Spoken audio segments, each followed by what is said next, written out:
دووهەم لە بەرهەمەکانی پشت بەستن بەخوای پەروەردگار لە ڕووی دنیاییەوە ئینسان کارەکانی بۆ ئاسان دەبن و هەروەها ئینسان ڕزق و ڕۆزی زیاد دەبێت لە دنیادا.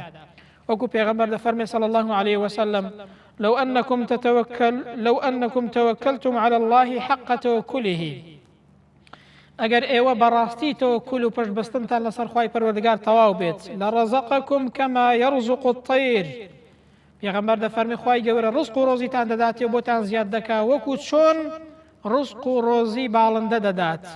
ئەنجا ئەو باڵندەیە تەغدو خیماسا وتەڕوحی بیطانە، ئەو باڵندەیە کە بەیانی دەچێتە دەرەوە سکی بەتاڵە هیچی تێدا نییە کە ئێوارە دەگەڕێتەوە بە سکی پڕ دەگەڕێتەوە بە ماڵەوە. ئەگەر بەو شێوازەیە تەوەکولتان لەسەر خوای پەروەردگار بێت خوای پەروەردگار ڕزق و ڕۆزیتان دەدات.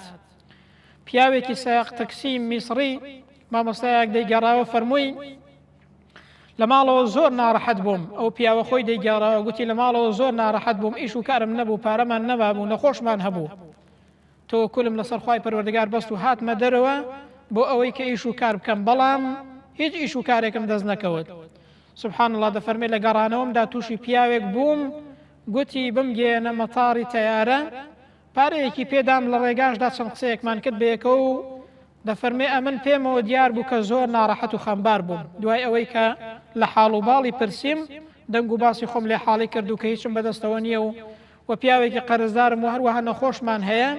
دەفەرمێ ئەو پیاوە لەو کاتێدا گوتی چەند دەمێکە پارەیەکی زۆرم لەلایە، هی خێرە لە کەسێک دەگەڕام کە وەکو جەنابت بێت بۆ ئەوەی کە پێی بدەم و هەروەها یارمەتی بدەم کەسم نەدەدیتەوە، بەڵام ئێستا کە تۆم بینی بەڕاستی ئەو پارەیە هەر بۆ تۆ باشە مادام حاڵ و باڵت بەو شێوازەیە. بۆیە دەفەرمێ بە پارەیەکی زۆر گەڕامەوە بۆ ماڵەوە. ئەو پیاوە هاتە دەرەوە وەکو چۆن ئەو باڵندەی کە بەیانی دێتە دەرەوە، بەڵام ئێوارە دەگەڕێتەوە بە سکێکی تێر.